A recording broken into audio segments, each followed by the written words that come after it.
All right, good evening, everybody. It is now time to finish Mr. Popper's Penguins.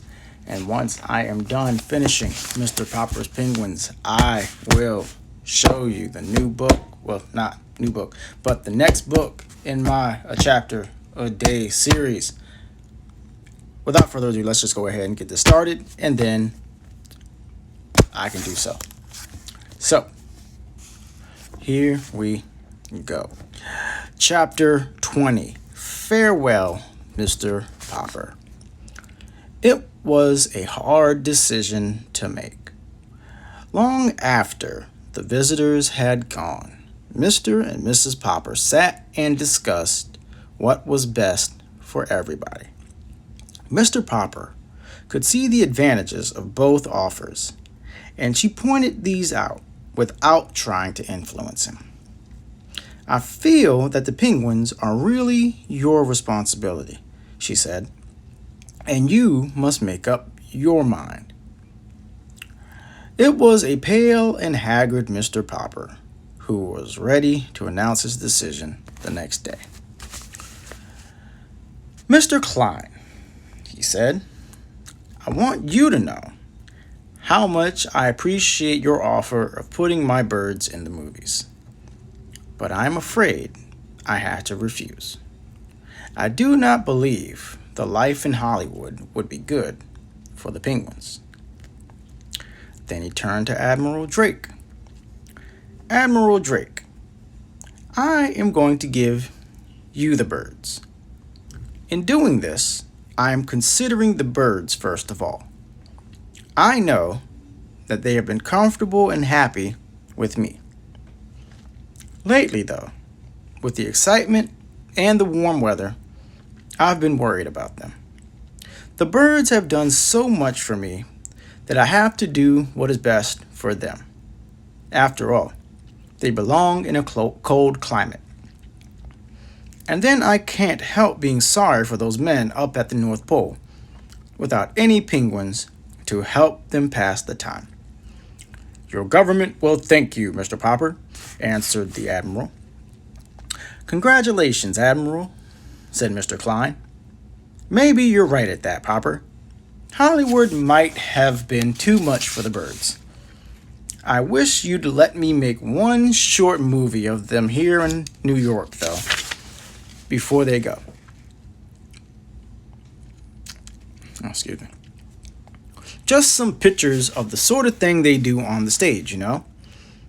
We'd show the film everywhere with an announcement that these are the famous Popper penguins that are being taken to the North Pole by Admiral Drake of the United States Arctic Penguin Founding Expedition, or something like that. I'd like that very much, said Mr. Popper. We'd pay you, of course, continued Mr. Klein. Not a fortune, as we could have if you'd let us give them a contract, but say $25,000. We could use it, said Mrs. Popper. It will be very quiet at 432 Proudfoot Avenue, said Mr. Popper when everyone had left. Mr. Popper did not answer. She knew that nothing she could say could really comfort him. However, said Mr. Popper, now that spring is here, a lot of people will be wanting their houses painted, so we'd better be getting back. Anyway, said Bill, we've had 10 whole weeks of vacation right in the middle of the year, and not many children in Stillwater can say that. The next day, the cameraman arrived to make the picture of the penguins doing their tricks. It was arranged that the Poppers should stay in New York just long enough to see the expedition off. Meanwhile, in the harbor, the great sailing ship of Admiral Drake was being made ready for its long trip north. Every day, huge boxes of supplies of all sorts were hustled on board. The most comfortable quarters on the ship were turned over to the penguins, who were the cause of the voyage. Captain Cook was already quite familiar with the ship, since it was the same one the Admiral had sailed to the South Pole. where Captain Cook had often seen it. Greta, too, had seen vessels of its kind. The two of them were kept very busy showing and explaining everything to Nelson, Columbus, Louisa, Jenny, Scott, Magellan, Adelina, Isabella, Ferdinand, and Victoria. The sailors all took the greatest delight in watching the curious little birds at their explorations. "It looks as if this will be a pretty lively trip," they would say. "These Popper penguins certainly live up to their reputations." At last, everything was ready, and the day came when the Poppers were to go down and say goodbye. Bill and Janie ran all over the ship and did not want to leave when it was time to draw up the gangplank. The Admiral shook hands with them and Mrs. Popper and thanked them for having helped to train the extraordinary penguins that were to be a real contribution to science.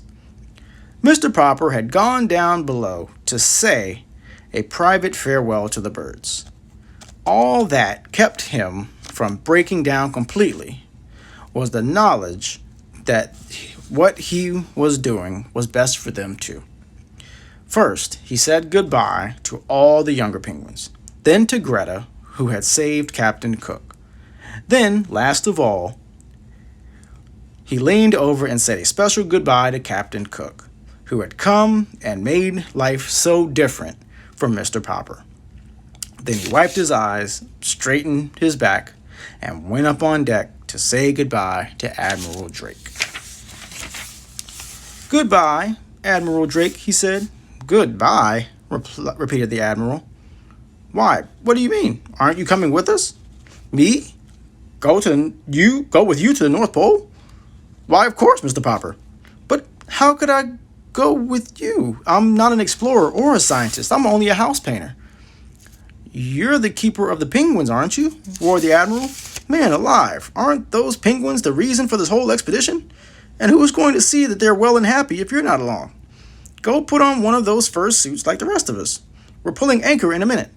"Mama," shouted Mr. Popper to Mrs. Popper, who had already gone up to the gangplank, "I'm going too. I'm going too. Admiral Drake says he needs me." "Mama, do you mind if I don't come home for a year or two?" "Oh, as to that," said Mrs. Popper, "I'll miss you very much, my dear. But we have money to live on for a few years, and in winter it will be much easier to keep the house tidy without a man sitting around all day. I'll be getting back to Stillwater. Tomorrow is the day for the meeting of the Ladies' Aid and Missionary Society, and I'll be just in time. So goodbye, my love, and good luck."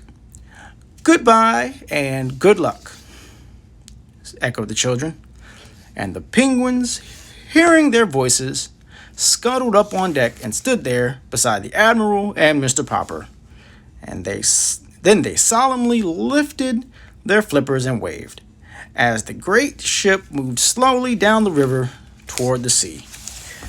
The end. So that's it for Mr. Popper's Penguins. Just let me know what you thought about the book. If you enjoyed it, if you didn't enjoy it, just let me know. All right, so it is now time for me to show you the book that I cannot wait to read for like the first time in like, it's been a while. It's been a while since I've even listened to this book. There was a movie that came out a couple years ago based on this book. I hope I can find it on Netflix or something, but I wouldn't mind watching it because I haven't seen it yet, but watching it after reading this book. So without further ado, here's the book that I am going to be reading next for chapter a day. Bam. The BFG by Roald Dahl. Yes, so this book is what I will be reading next. The Big Friendly Giant, the BFG by Roald Dahl. Now, this book is probably going to take longer than this one did, Mr. Popper's Penguins. but it is an awesome book, and I can't wait to read it. Now, in addition to this, after I finish this, I've already decided. After I finish this, I'm going to read another book by Roald Dahl that many of you might be familiar with. So after I finish this one, I'm reading this one, Charlie and the Chocolate Factory. To some of you, you might be more familiar with this as Willy Wonka and the Chocolate Factory. So this guy right here is Mr. Wonka himself. So I will be reading 2 books by Roald Dahl. I'll be reading the BFG first, and then Charlie and the Chocolate Factory. This one, I think, was a one Richmond, one read book. It was that, or it was a Read Across America book, one of the two. I can't remember. But either way, I want to read this one and this one. 2 books by Roald Dahl. I cannot wait to read these books. So, thank you to all the people that have been watching me read these books. Thank you to all the people that have watched them on YouTube. I really appreciate you guys and your support. I hope you guys have a great rest of your night, and I will start the BFG tomorrow night. So, you guys have a great night, and I will see you guys tomorrow. Have a good one. Bye-bye.